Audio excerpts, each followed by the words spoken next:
The plan to turn miles of old rail line into public trails is seeing pushback from powerful leaders in Scott County.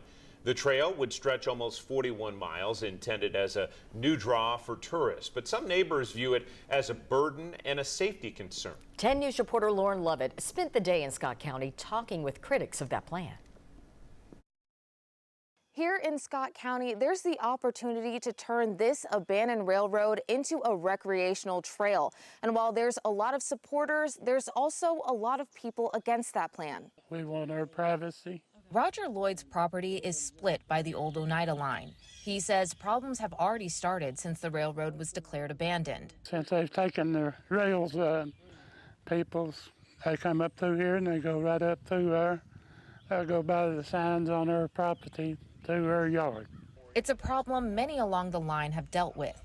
Scott County Mayor Jared Jeffers says it's just another thing being pushed onto the county.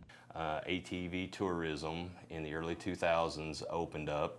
That was accepted by some, but also by some residents. It brought a lot of things onto them that they, weren't expecting and didn't really ask for.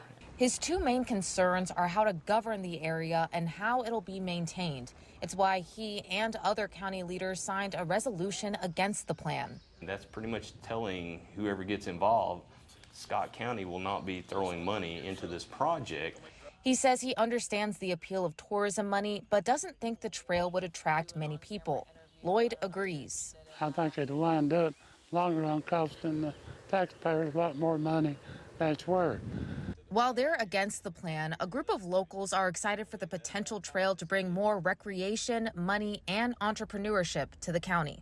While this area is clear of all of the rails that were left here from that abandoned railroad, there's still miles left that need to be taken up before this trail could move forward.